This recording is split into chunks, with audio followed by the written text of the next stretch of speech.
ليه كل مرة بسمع فيديوهات وبتحفز وخلاص ببقى عرفت الصح من الغلط وعرفت ان السكة بتاعتي دي غلط واخرها ان انا هفشل، مش هتجوز، مش هوصل المكان اللي انا بحلم بيه؟ بعد ما خلاص بعرف كل ده وبسمع فيديوهات خلاص انا هغير من نفسي النهاردة، في الاخر بيحصل لي نكسة وبرجع على الصفر تاني.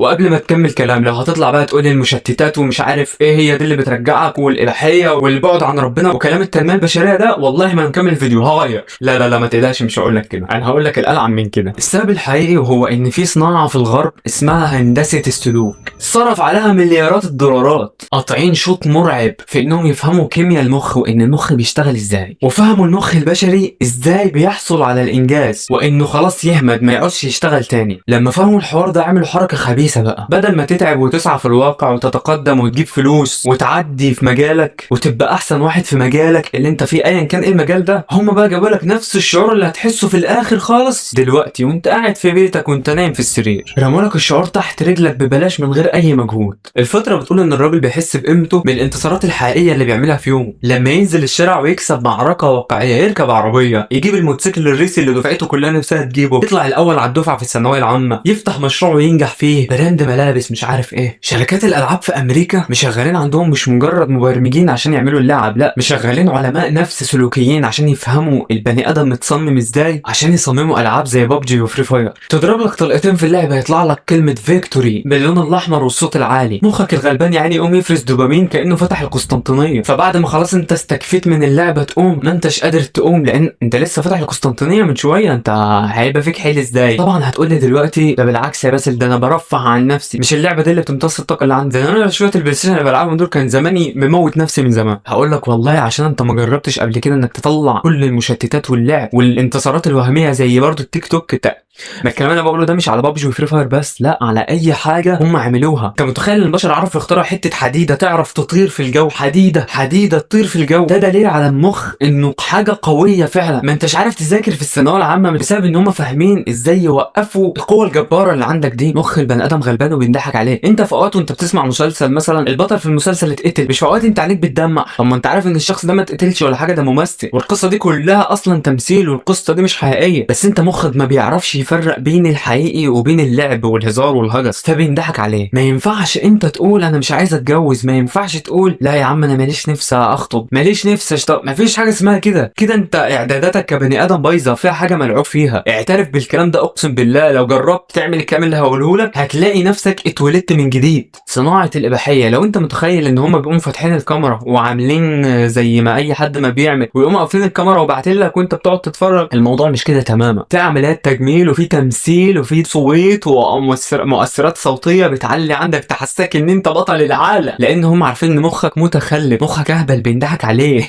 فبعد ما انت بتتفرج بتحس ان انت بطل العالم وكسرت الدنيا، فبالتالي بنضرب عندك دايره السعي وبتحس ان انت همدان وكسول. ولو انت ما انتش حاسس جرب تقطع وهتفهم، جرب تقطع وهتفهم انت كنت فين وبقيت فين. مهما اشرح لك انت مش هتفهم غير لما تجرب بنفسك. زمان كان البني ادم قيمته بتتقيم بمدى ان الناس اللي حواليه معتمدين عليه، كل ما اللي حواليك يعتمد عليك كل ما قيمتك زادت، كل ما انت ما استغنيت عن الناس. ده كان زمان. دلوقتي قيمه الانسان بقى بتحدد بكام لايك للفيديو او للصوره، تنشر صورتك عشان لايكاتك تزيد، فبتضطر انك تفيك انك ما تبقاش حقيقي عشان الناس تحس انك قيمتك عاليه جدا. فتبص تلاقي نوعيه ناس ما بتعملش اي حاجه ملهاش اي ستين لازمه، بتقوم فاتحه الكاميرا بيصورها نفسها بتعمل مهاره معينه، طبعا هي ما بتعملش المهاره دي، بتعمل نفسها بتعمل المهاره، او بيصور نفسه جنب عربيه، او بيصور نفسه هو في شقه على البحر في البلكونه كده، انك تشوفه تحس ان هو شخصيه، تحس ان هو غني، فتعوز انت تحك فيه بقى وتطلع فتعمل له لايك، مع انه ممكن يكون اصلا داخل يتصور وطالع بسرعه، او واقف جنب العربيه مش بتاعته، او مأجرها، بس انت ما تعرفش. بنت شكلها وحش على الطبيعه بتقعد تعمل فلاتر وفوتوشوب وحاجات على شكلها ان شكلها يبقى جامد. حتى الاغاني انضربت دلوقتي، مغنيين المهرجانات والراب وزياد زازا ومش عايز اقول اسامي تانية، قسما بالله كلهم على الطبيعه، اصواتهم زباله. مروان بابلو صوته في الطبيعه وحش جدا. نفس فكره البابجي وفري فاير وكلمه فيكتوري ومش عارف ايه. هل دول حد فيهم يعرف ينافس عبد الحليم ولا تامر حسني حتى؟ بس الاجانب عملوا لك مش عارف ايه كده عشان يخليك قيمتك عاليه قوي مع انك في حياه ولا تسوى. فترجع تاني لنقطه ان انا وانت كبني ادمين طبيعيين ما دخلناش الحياه الفيك في حياتنا الحقيقيه، فتبص تلاقي في فجوه بيننا انا وانت وبين الناس اللي على النت، فتحس ان انت فاشل لما تقوم تذاكر مثلا ساعتين انت ما حسيتش بفرق، مع ان انت انجح من انجح واحد على النت من الناس الفيك اللي انا بقول عليها دي. انت صوتك مثلا حلو من غير اوتوتيون ومن غير اي حاجه، فبتنشر فيديو بصوتك عادي كده تبص تلاقي مفيش رياكت ولا في اي حاجه، مع ان مروان بابلو له تبص تلاقي الدنيا ضربه عنده، فتحس ان انت صوتك وحش فتبطل اغاني، تبطل رسم، وهكذا، لانك ما تعرفش الفجوه بينك انت كبني ادم حقيقي وبين الصناعات اللي الغرب عملوها. في كتاب اجنبي اللي كاتباه واحده مش مسلمه ولا تعرف سيدنا محمد ولا تعرف ان الاباحيه حرام اصلا، اسمه جود بيكتشرز وباد بيكتشرز. كانت كاتبه الكتاب ده عشان تحمي عيالها من الاباحيه. الكاتبه بتقول لعيالها في الكتاب نصا الصوره الوحشه زي السم، انت لما بتبص عليها ثانيه واحده الصوره دي مش بتختفي من مخك، دي بتدخل تفرز ماده سميه وتتشطب في الذاكره، كل ثانيه انت بتسرح فيها انت بتسقي السم ده لمخك لحد ما بيقتلك. يا اسطى انت متخيل؟ دي واحده اجنبيه ما تعرفش ربنا ولا سيدنا محمد. سيدنا محمد من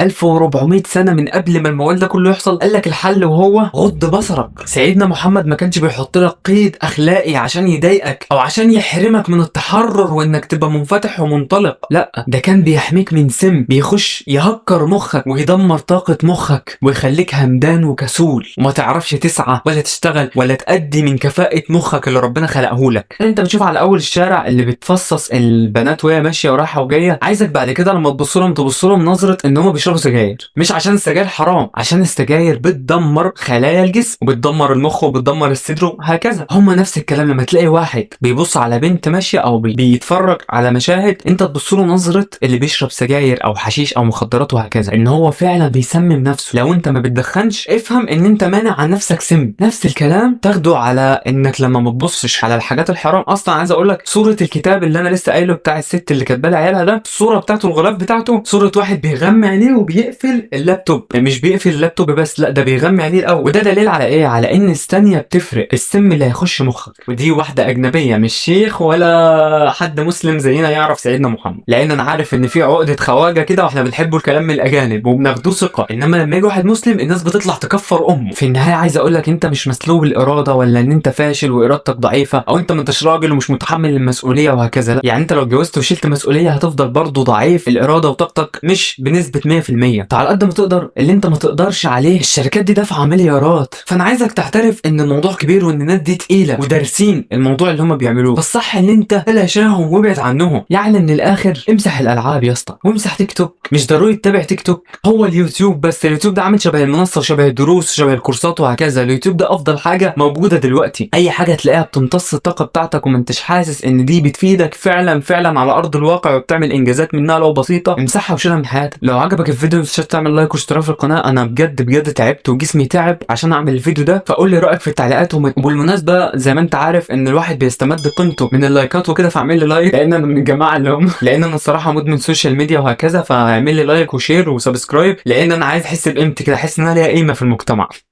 بصراحة ماليش قيمة على أرض الواقع، فبعد إذنك اعمل لي لايك قول لي رأيك في التعليقات، وأي حاجة عاوزني أتكلم عليها قولها لي في التعليقات وأنا إن شاء الله هعمل لها فيديو كامل. يلا سلام.